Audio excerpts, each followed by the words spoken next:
Hello and welcome to CSGV at Home. My name's Andrew Patrick and I am the Director of the Political Communications at the Coalition to Stop Gun Violence and our sister organization, the Educational Fund to Stop Gun Violence. Today is the beginning of February. It is Black History Month.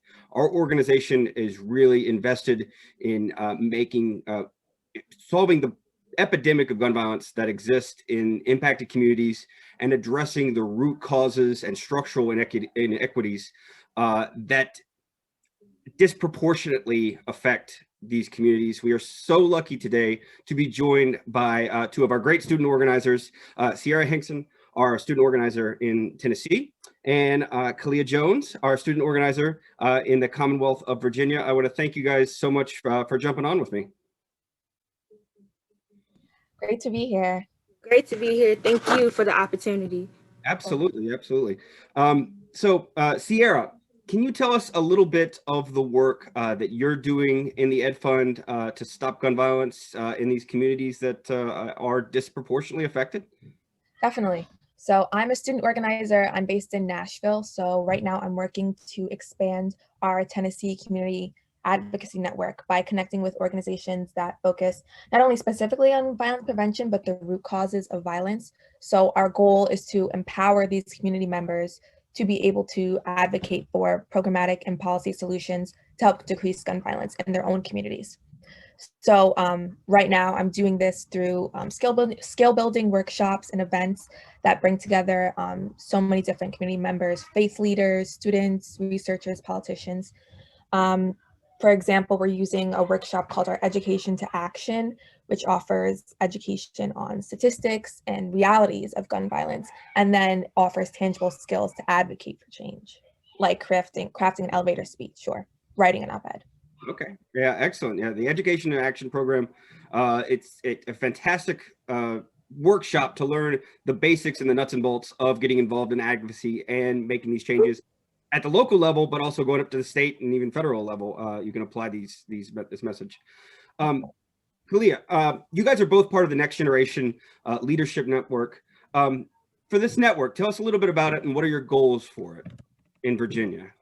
Yes, so the Next Gen committee or network is going to be a group of youth, diverse youth, coming from all different walks of life that will be kind of the youth voice for the Educational Fund to Stop Gun Violence, especially for children and youth in disproportionate and underserved and underrepresented communities. So our goals for this network is to create a safe space where they can talk, where they can communicate, and where we can get our ideas out and get those ideas in a space where they're heard. So in legislative spaces, in national community-led spaces, in the grassroots space, just getting the youth voice of those who are underrepresented in a place where their voices can be amplified, in a place where their voices can be heard, and where it can be put into policy that not only affects our generation right now, but the generations to come. And so that we are creating policy that is beneficial instead of detrimental. And we also just want to create a network of youth, especially in the space of gun violence prevention, where it's a safe space for them to debrief, decompress. This work can be very taxing. This work can be emotionally and physically taxing. So giving them a safe space where they can divulge those emotions, where they can express how they feel, and where it's kind of like a community where you are able to express those things. Those are kind of the goals for the Next Gen Committee. And why would you say having these youth voices, having this youth leadership activity, why is it so important to this movement as a whole in addressing gun violence? I can speak to that, or okay. Yeah, so, I mean, we can both go. Yeah, of course. So social justice movements have always been led by young people. And I think if you want to foster a progressive movement, you definitely need that energy and the new ideas of the youth. And also specifically in GVP, young Black men and women are the most affected. So you want the people that are most affected that are leading the movement. Absolutely. So as the older generation, what can the older generation do to authentically and make real additions or help the younger generation in this fight? And this is for either. I think the best thing that the older generation can do is be an ally without co-opting. So being one of those people where when we need guidance, we can come to you guys for structural guidance, when we need to work on how to get funding, when we need something to help us get into certain spaces, you guys are there to be there for us, to be kind of like that wisdom piece that we need, because obviously as youth, we're not going to know everything.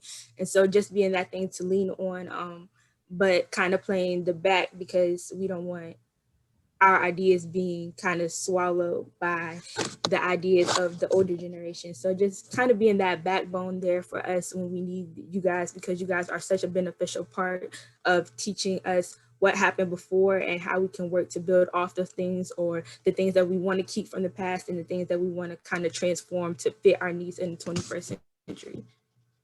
Well, it certainly is inspiring to watch. I mentioned earlier, it's the beginning of Black History Month.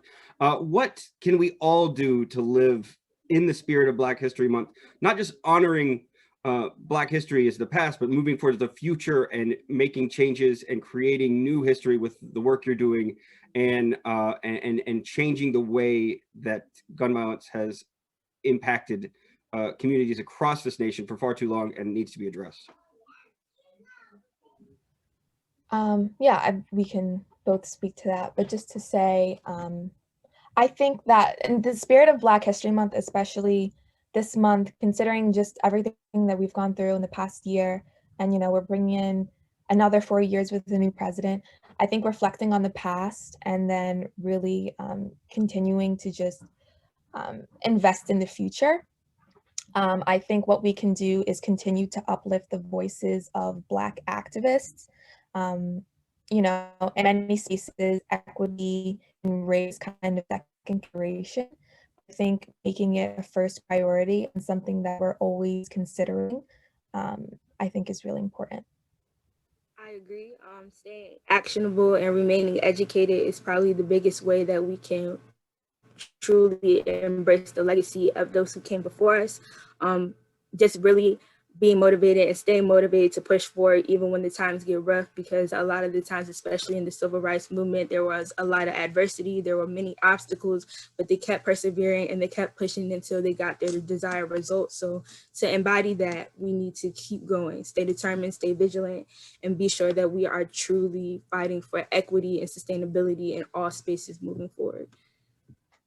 Absolutely. Thank you guys so much. Thank you for your advocacy. Thank you for joining me today. Cierra, Hinckson, and Kaaleah Jones, it has been an honor. And thank you so much, and take care and keep up the good work. Thank you, Andrew. Thank you.